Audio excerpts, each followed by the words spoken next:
اللہ تعالیٰ کی حمد و ثناء اور اس کے پیارے محبوب صلی اللہ علیہ وسلم کی بارگاہ بے کس پناہ میں ہدیہ درود و سلام عرض کرنے کے بعد الحمدللہ ہم اللہ تعالیٰ کی کتاب لا ریب سے اپنے سینوں کو روشن کرنے کے لیے جمع ہیں۔ اللہ تعالیٰ قرآن کے نور سے ہماری دنیا اور آخرت کو منور فرمائے۔ گزشتہ قوموں کے تذکرے سن سن کر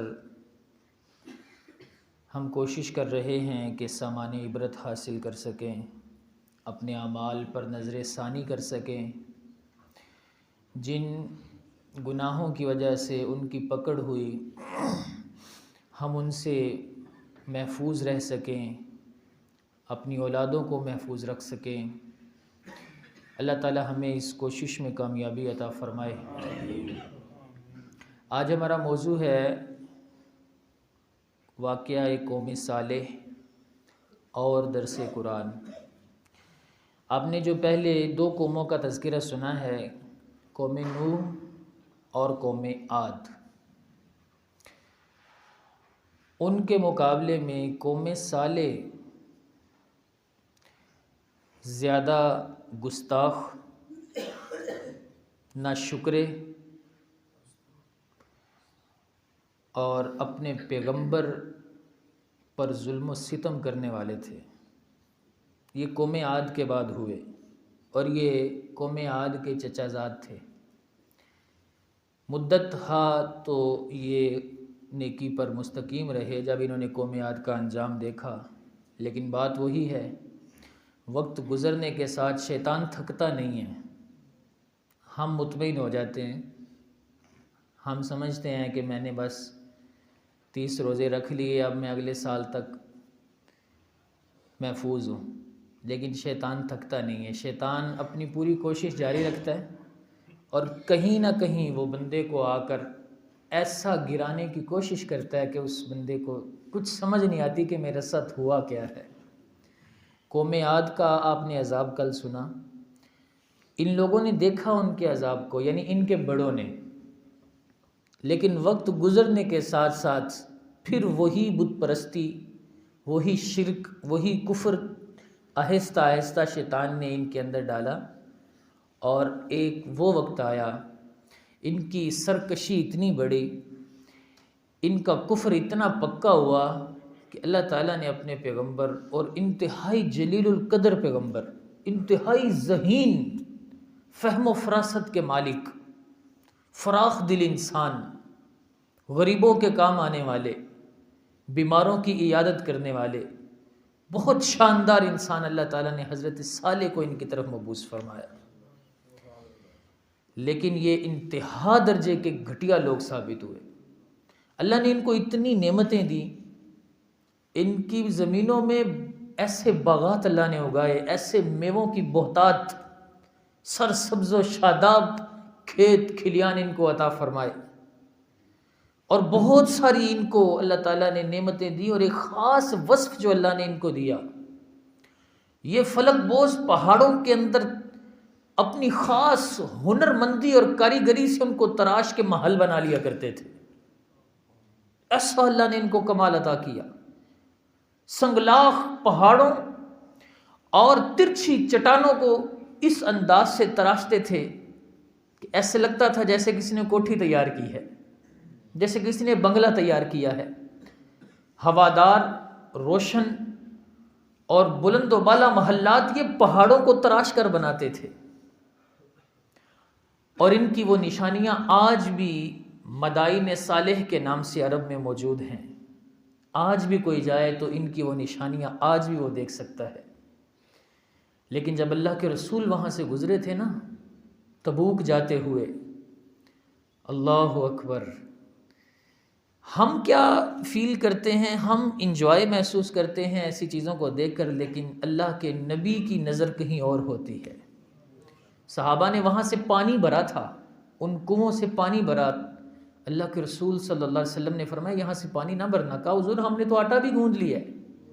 فرمایا پانی بھی ضائع کر دو، آٹا بھی ضائع کر دو۔ وہ اسلام جو ایک ایک بوند پانی کی بچانے کا درس دیتا ہے، جو فرماتا ہے کہ وضو بھی کر رہے ہو نا تو پانی ضائع نہ کرنا، اور وضو صرف نل پر نہیں، ٹونٹی پر نہیں، بہتی نہر پر بھی رسول اللہ کی حدیث موجود ہے، فرمایا پانی کا اسراف مت کرو۔ عرض کی حضور بہتی نہر پر بھی؟ فرمایا ہاں، تمہاری طرف سے کوتاہی نہیں ہونی چاہیے۔ لیکن کونین کے والی صلی اللہ علیہ وسلم نے فرمایا عذاب یافتہ لوگوں کے کنووں کا پانی بھی مت پینا، جس پانی سے وہ آٹا گوندا گیا فرمایا وہ آٹا بھی تلف کر دو، اس آٹے کو بھی استعمال نہ کرو۔ اور کونین کے والی صلی اللہ علیہ وسلم جب وہاں سے گزر رہے تھے تو حضور صحابہ کو درس دے رہے تھے کہ یہاں سے خدا کا خوف کرتے ہوئے گزرو، ان کو عبرت کی نگاہ سے دیکھو، یہاں وہ لوگ تھے جن پر اللہ کا عذاب آیا تھا، کہیں ہم پر نہ آئے۔ حالانکہ رسول اللہ کے صدقے اللہ نے کائنات کو حفاظت بخشی ہوئی ہے۔ اور پھر روایت کے لفظ سے اللہ کے محبوب اپنی سواری پر بیٹھے، اپنے چہرے پر حضور نے چادر ڈال لی۔ ایسے ان لوگوں کے عذاب کے وہ ایسے نشان آج بھی وہاں پر مدائن صالح کے نام سے ان کی وہ نشانیاں موجود ہیں۔ تو میں یہ بات کر رہا ہوں کہ یہ بڑے ہی ناشکرے لوگ تھے۔ اللہ کے پیغمبر نے جب ان کی تربیت کی، غفلت میں ایسے پڑے ہوئے تھے، بالکل ماننے کے لیے تیار نہیں تھے۔ قرآن کیا فرماتا ہے؟ میں بہت سارے مکالمات اور بہت سارے وہ جملے جو پیغمبر اور قوم کے مابین ہوتے ہیں قرآن میں موجود ہیں، میں ان کو نہیں بیان کرتا، خاص چیزیں آپ کے سامنے رکھ دیتا ہوں۔ حضرت صالح ان کو جھنجھوڑ رہے ہیں، اتترکون فیما ہاہنا آمنین، کیا سمجھتے ہو؟ کیا ہمیشہ یہاں بے خوف ہو کر ہمیشہ یہاں زندہ رہو گے؟ کیا چھوڑ دیے جاؤ گے؟ فی جنات وعیون، ان باغوں میں، ان چشموں میں، وزروع، ان کھیتوں میں، ونخل، ان کھجوروں کے درختوں میں، طلعها حضیم، جن کے شگوفے نرم و نازک ہیں۔ کیا ہمیشہ یہ نعمتیں رہنے والی ہیں؟ ہمیشہ رہنے والا کچھ بھی نہیں ہے، سب کچھ فنا ہونے والا ہے، صرف اللہ کا نام باقی رہنے والا ہے۔ فرمایا یہ تم کیا سمجھتے ہو؟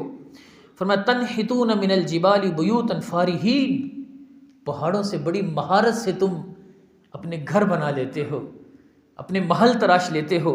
فاتقوا اللہ واتیون، یہ ساری چیزیں کبھی بھی ساتھ نہیں رہیں گی۔ ڈرو اللہ سے اور ڈرو مجھ پیغمبر کی، میری اطاعت کرو اور حد سے بڑھنے والوں کے پیچھے مت چلو۔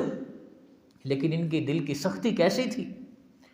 کیسی دل کی سختی تھی؟ یہ آگے سے کیا سمجھتے تھے، پیغمبر کو کیا کہتے تھے، اور وہ لفظ میں کیسے ادا کروں؟ قرآن میں ہے، قرآن پڑھا جاتا ہے، سنا جاتا ہے، لیکن اگر آپ کو ترجمہ آتا ہو تو جب بھی آپ یہ لفظ سنیں گے تو ان لوگوں کی بدبختی آپ کے سامنے واضح ہو جائے گی۔ کیا کہیں گے؟ کیا کہتے ہیں؟ اَأُلْقِيَ الذِّكْرُ عَلَيْهِ مِن بَيْنِنَا، کیا ہم میں سے صرف ایک صالح ہی رہ گیا تھا جس کو یہ نصیحت ملنی تھی؟ رب نے صرف اسی کو چنا؟ اب اپنے دل کو تھام کر سنیے، بل هو کذاب اشر، صالح سے بڑا جھوٹا ہی کوئی نہیں اپنے پیغمبر کے بارے میں۔ بل هو کذاب، اس میں مبالغہ کا صیغہ ہے، اشر بڑا متکبر ہے، استغفر اللہ۔ لیکن اللہ اپنے محبوبوں کے حوالے سے، اللہ تعالیٰ بڑا غیرت والا ہے۔ یہ جملے میں ہر درس میں بولتا ہوں، اگر اللہ اپنے ان پیغمبروں کے حوالے سے غیرت والا ہے تو پھر ان پیغمبروں کے امام کے حوالے سے اللہ کتنی غیرت والا ہے۔ اللہ کیا فرماتا ہے؟ اللہ فرماتا ہے، تسلی دے رہا ہے اپنے پیغمبر کو۔ حضرت صالح کو اللہ تسلی ارشاد فرما رہا ہے، فرمایا صالح سیعلمون غدم من الکذاب الاشر، کل پتہ چل جائے گا ان کو جھوٹا کون ہے اور متکبر کون ہے۔ اے صالح یہ خود جھوٹے ہیں، یہ کذاب ہیں، تجھ کو تو ہم نے حقانیت کا صحرا عطا فرمایا ہے، صداقت کا تاج تیرے سر پہ سجایا ہے۔ ان بد نصیبوں نے جب انہوں نے حضرت صالح علیہ السلام کی یہ جرتیں، پہلے جو دو آپ نے واقعہ سنے ہیں نا، یہ جرتیں انہوں نے بھی نہیں کی اس طرح کی جو آگے میں بیان کرنے والا ہوں۔ ان کا لحاظ بھی سب سے زیادہ کیا گیا پچھلی امتوں کے مقابلے میں، ان کا لحاظ بھی سب سے زیادہ کیا گیا، لیکن ان کی بدبختی بھی سب سے زیادہ سامنے آئی۔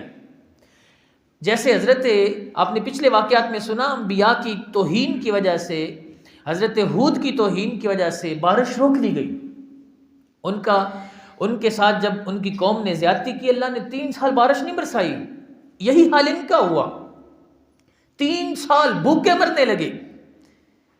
ہونا تو یہ چاہیے تھا کہ ہدایت نصیب ہوتی، توبہ کی توفیق نصیب ہوتی، لیکن جب دل سخت ہو جاتا ہے نا تو پھر انسان کیا، وہ انسان ہی نہیں رہتا، وہ حیوانوں سے بھی بدتر ہو جاتا ہے۔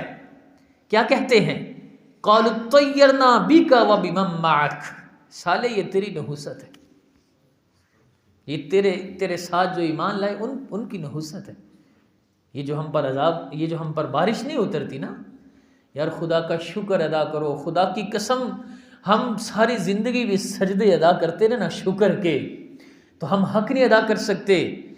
اللہ کے پیغمبر کو سامنے دیکھ کر یہ بدتمیزیاں، اور ہم صدیاں بیت گئی اپنے محبوب سے دور ہیں، آج بھی نام آتا ہے تو آنکھوں سے آنسو جاری ہو جاتے ہیں، دل مچل جاتا ہے، ہمارے نبی کا نام آیا ہے۔ میرے آقا صلی اللہ علیہ وسلم کی شان کیسی شان ہے، قیامت تک کے لیے میں وہ بات چھیڑوں گا تو بات لمبی ہو جائے گی۔ حضور نے فرمایا تھا، صحابہ عجیب ایمان کن لوگوں کا ہے، عجیب ایمان کن لوگوں کا ہے۔ عجیب وہ چیز ہوتی ہے جو بظاہر عقل میں نہ آ رہی ہو، لیکن وہ تو ماننا پڑے۔ کوئی بچہ اٹھے اور یہاں بیٹھ کر یہی قرآن کی آیتیں اور تفسیر بیان کرنا شروع کر دے، کوئی 5 سال کا بچہ، 10 سال کا بچہ، عجیب بات نہیں ہو جائے گی؟ لیکن اگر کوئی کرے تو پھر مانے بغیر چارہ بھی نہیں ہوگا۔ ان کا ایمان، جن کا ایمان ثابت رہنا بڑا مشکل ہے، لیکن وہ ثابت رکھ کے دکھائیں گے۔ صحابہ بتاؤ وہ کون لوگ ہیں؟ صحابہ کہہ رہے ہیں یا رسول اللہ وہ اللہ کے پیغمبر ہیں۔ فرمایا اللہ کے پیغمبروں کا ایمان کیسے عجیب ہے، وہ تو عظیم ایمان ہے، رب نے تو ان پہ وحی نازل کر دی، رب نے تو ان کے سارے پردے اٹھا دیے، حقانیت ان کے دل میں معجزن کر دی، ان پر عوام والے پردہ کوئی نہیں ان پر۔ عرض کی حضور پھر ہم صحابہ کا ایمان عجیب ہوگا؟ فرمایا تمہارا ایمان عجیب؟ فرمایا میں محبت میں عرض کر رہا ہوں، گویا حضور فرمایا تم کون ہو تو ایمان نہ لانے والے، وَأَنَا بَيْنَ أَظْهُرِكُمْ، محمد تمہارے سامنے ہے، اس سے بڑی اور دلیل کیا چاہیے تمہیں؟ چاند ٹوٹتا نہیں دیکھا، سورج لوٹتا نہیں دیکھا تم نے جو چاہا اور جو نہیں چاہا ہم نے اس سے آگے کا تم کو دکھا بھی دیا، بتا بھی دیا، اب بھی کوئی ایمان نہ لائے ہمارے ہوتے ہوئے؟ تمہارا ایمان عجیب کیسے ایمان ہو سکتا ہے؟ صحابہ بتاؤ عجیب ایمان کس کا ہے؟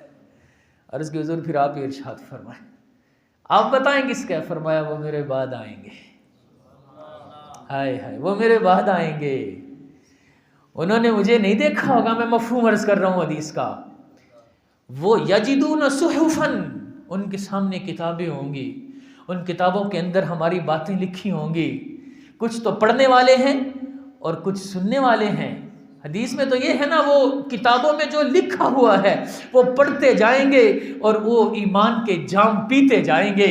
میں کہہ رہا ہوں وہ پڑھنے والوں کو بھی اللہ نے حضور کی محبت دے دی، سننے والوں کو بھی اللہ نے حضور کی محبت عطا فرمائی۔ کتنا شکر ادا کرے اللہ کا۔ یہ پیغمبر کو سامنے دیکھ کے کیا کہہ رہے ہیں؟ قالوا اطیرنا بک وبمن معک۔ اب وہ موضوع تو بڑا دل نشین ہے، پھر کبھی اس موضوع کو لیں گے، کہیں یہ موضوع چھوٹ نہ جائے، کیونکہ جب حضور کی بات آتی ہے تو پھر تو آپ سمجھتے ہیں نا کہ پھر ہم ایسی ڈگر پہ چلتے ہیں نا، پھر سیدھا ہی مدینے پہنچ جاتے ہیں۔ کہتے ہیں سالے یہ تمہاری وجہ سے، تمہارے ساتھ جو ایمان چند لوگ لائے ہیں ان کی وجہ سے ہے۔ قال طائرکم عند اللہ، فرمایا نہیں ایسا نہیں ہے، یہ تمہاری باتیں ہیں، حقیقت ایسا نہیں ہے، تم خود منحوس ہو، اللہ کے ہاں تم خود منحوس ہو، بل انتم قوم تفتنون، یہ تمہاری آزمائش کا وقت ہے۔ اب ان بد نصیبوں نے جب مزید سرکشی کی، انہوں نے دیکھا حضرت صالح کو اللہ نے بڑا بڑا دل عطا کیا تھا، کوئی ڈر نہیں تھا حضرت صالح کو، آپ جب بھی موقع ملتا آپ رب کا حکم پہنچا دیتے، اور ان لوگوں کو بڑی تکلیف ہوتی تھی۔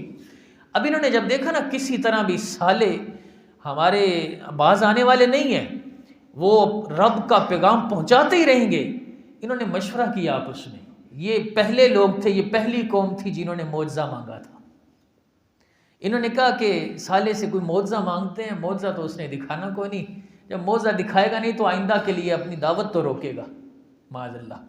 اب انہوں نے پلاننگ کی اور حضرت صالح علیہ السلام جب ان کے پاس تشریف لائے تو یہ لوگ کہنے لگے صالح اگر واقعی تم اللہ کے سچے نبی ہو نا، یہ پہاڑ ہے، اس پہاڑ میں سے اونٹنی نکال کے دکھاؤ۔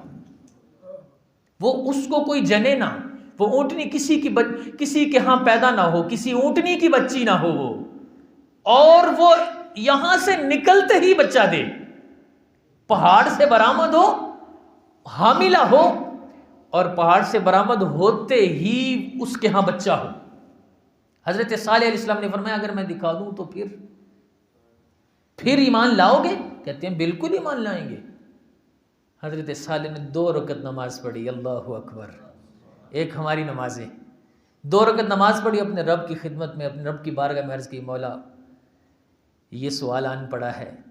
حضرت صالح کی دعا میرے مالک نے فوراً قبول فرمائی، ان کی آنکھوں کے سامنے اللہ نے پہاڑ میں سے، پتھر میں سے ایک خوبصورت، ایک اونچے قد والی اونٹنی کو برآمد فرما دیا، جس نے نکلتے ہی بچہ جنا۔ اس اونٹنی میں کتنے معجزے ہیں، کتنی باتیں ہیں، رب کے نبی کی کتنی شان ظاہر ہو رہی ہے۔ یہ کسی جانور کی اولاد نہیں ہے، یہ پہاڑ سے پیدا ہو رہی ہے، اور جوان کی جوان آ رہی ہے، اور حاملہ آ رہی ہے، اور آتے ہی اس کا حمل بھی مکمل ہو رہا ہے، بچہ بھی پیدا ہو رہا ہے۔ حضرت صالح علیہ السلام کی شان کو دیکھنے کے بعد بھی صرف چند لوگ تھے جن کو ایمان کی دولت نصیب ہوئی، بقیہ مکر گئے، اور صرف مکر ہی نہیں گئے، چونکہ یہ اونٹنی معجزہ تھی، یہ رب کی خاص عنایت تھی، اور اس کی شرائط، اس کے حوالے سے ہدایات وہ بھی خاص تھی۔ حضرت صالح نے وہ ہدایات قرآن میں موجود ہے جو بیان فرمائی، جس کا خلاصہ میں آپ کے سامنے رکھ دیتا ہوں۔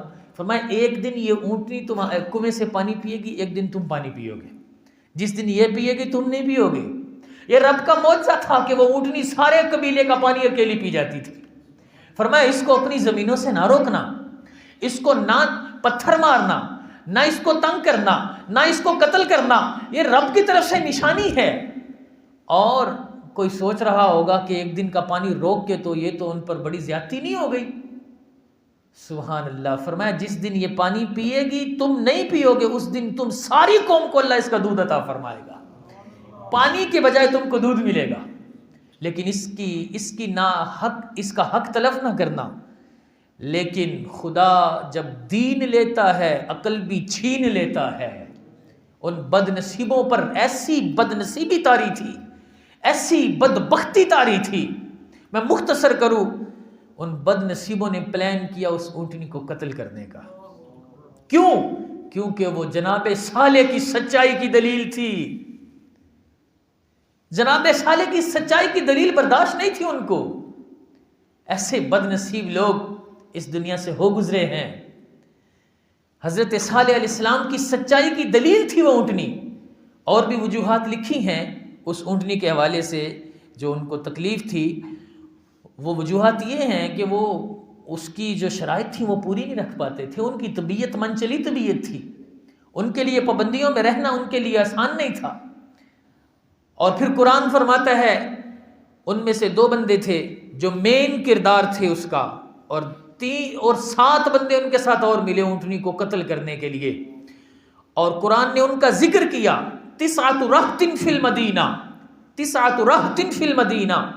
ان 9 بندوں نے اونٹنی کو قتل کرنے کا جو پلان کیا، ان میں سے 2 بندے مین تھے، اور ان میں سے بھی قدار بن سالف ان سب کا سرغنہ تھا، جس کا کام ہی فساد تھا، جس نے لوگوں کو اس پر آمادہ کیا کہ اس اونٹنی کو قتل کیا جائے۔ یہ اللہ کے پیغمبر کی سچائی کی دلیل ان کو برداشت نہیں تھی، اور پھر وہ گھات لگا کے بیٹھے، اور وہ رب کی دی ہوئی وہ خاص عنایت وہ اونٹنی کی شکل میں جب وہ آ رہی تھی، اپنے بچے کے ساتھ گزر رہی تھی، تو انہوں نے ایک چٹان کے پیچھے چھپ کر پہلے اس کی ٹانگوں پہ انہوں نے تیر مارا، اس کو زخمی کیا، پھر اس کی ٹانگوں کو کاٹ دیا، پھر اس کی ٹانگوں کو باندھ کے اس کو ذبح کر دیا، اس کو نہر کر دیا۔ اب ان کی دیدہ دلیری دیکھیے گا، ان کی ہٹ درمی دیکھیے گا، ان کی سرکشی دیکھیے گا کہ اللہ کی اس دی ہوئی عنایت کے ساتھ یہ ظلم کرنے کے بعد قرآن فرماتا ہے فَعَقَرُوا النَّاقَةَ، انہوں نے اونٹنی کی کونچیں کاٹ ڈالی، وَعَتَوْا عَنْ أَمْرِ رَبِّهِمْ، حکم الہی کی سرتابی کی، سرکشی کی، اور خود آ کے منہ سے بول کے کیا کہتے ہیں، یا صالح ائتنا بما تعدنا، توبہ کریں اے صالح، ہم نے یہ کر لیا جو کرنا تھا، اب جو تو کر سکتا کر لے، لاؤ عذاب جو لانا ہے۔ کیا کہہ رہے ہیں حضرت صالح کو، یا صالح ائتنا بما تعدنا، جو تم ہمیں ڈراتے ہو نا عذاب، لے آؤ عذاب۔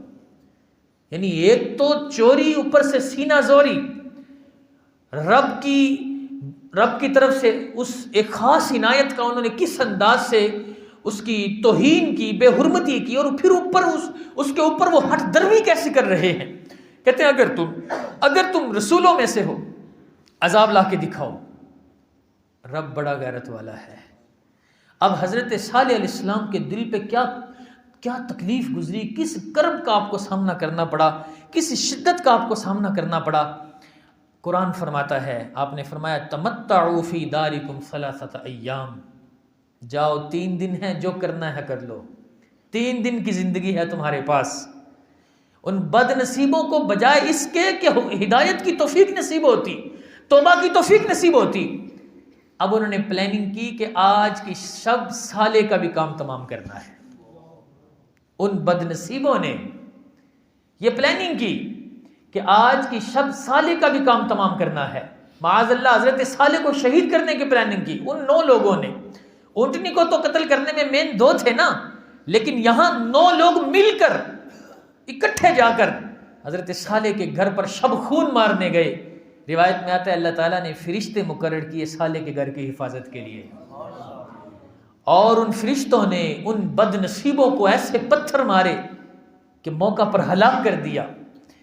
اور حضرت صالح چونکہ ان کو کہہ چکے تھے کہ 3 دن کی مہلت ہے، جو کرنا ہے کر لو، جو زندگی کا لطف اٹھانا ہے اٹھا لو، بجائے اس کے کہ اللہ کے پیغمبر کی بارگاہ میں آتے اور ہاتھ جوڑتے اور معافی مانگتے۔ انتظار کر رہے ہیں، دیکھتے ہیں کیا ہوتا ہے، دیکھتے ہیں کیا ہوتا ہے۔ پہلا دن آیا، حضرت صالح علیہ السلام نے ان کو 3 دن کے حوالے سے بتایا، فرمایا کہ 3 دن کی تمہارے پاس مہلت ہے۔ پہلا دن آیا، ان کے چہروں کا رنگ زرد ہو گیا، نشانی ظاہر ہو گئی، لیکن توبہ کی توفیق نہیں ملی۔ ہم اللہ سے دعا کرتے ہیں، مولا ہمارے دل کو ایسی سختی نہ دینا، ایسی بد نصیبی، ایسی بد نصیبی۔ دوسرا دن آیا، ان کے چہروں کا رنگ سرخ ہو گیا، پہلے زرد پھر سرخ، توبہ کی توفیق نصیب نہیں ہوئی۔ دیکھ رہے ہیں کیا ہوتا ہے، صالح علیہ السلام پر ابھی بھی ان کو یقین نہیں آیا۔ تیسرا دن آیا، ان کے چہرے کالے سیاہ ہو گئے، لیکن توبہ کی توفیق نہیں ملی۔ 3 دن گزرنے کے بعد روایت میں آتا ہے خوشبو لگا کے بیٹھے ہوئے انتظار میں، دیکھتے ہیں کیا ہوتا ہے، کیا ہوتا ہے۔ قرآن فرماتا ہے کیا ہوتا ہے، قرآن نے ان کے 3 عذاب ذکر کیے، ایک زلزلہ، ایک چیخ اور چنگاڑ، ایک ذلت کے عذاب کی کڑک۔ اللہ نے ان پر یہ 3 عذاب ایسے مسلط کیے۔ قرآن فرماتا ہے فَأَخَذَتْهُمُ الرَّجْفَةُ، ایک شدت والے زلزلے نے ان کو گھیر لیا۔ فَأَصْبَحُوا فِي دَارِهِمْ جَاثِمِينَ، تو وہ اپنے گھروں میں اوندے پڑے ہوئے رہ گئے۔ ایسا زلزلہ آیا، کبھی چند سیکنڈ کے لیے زلزلہ آئے تو ہمیں اس کا احساس ہوتا ہے کہ زلزلہ کیسا عذاب ہے۔ ابھی ترکی میں پچھلے سال 40 سیکنڈ کا زلزلہ آیا تھا، شہر کے شہر تباہ ہو گئے، آبادیاں کی آبادیاں تباہ ہو گئی۔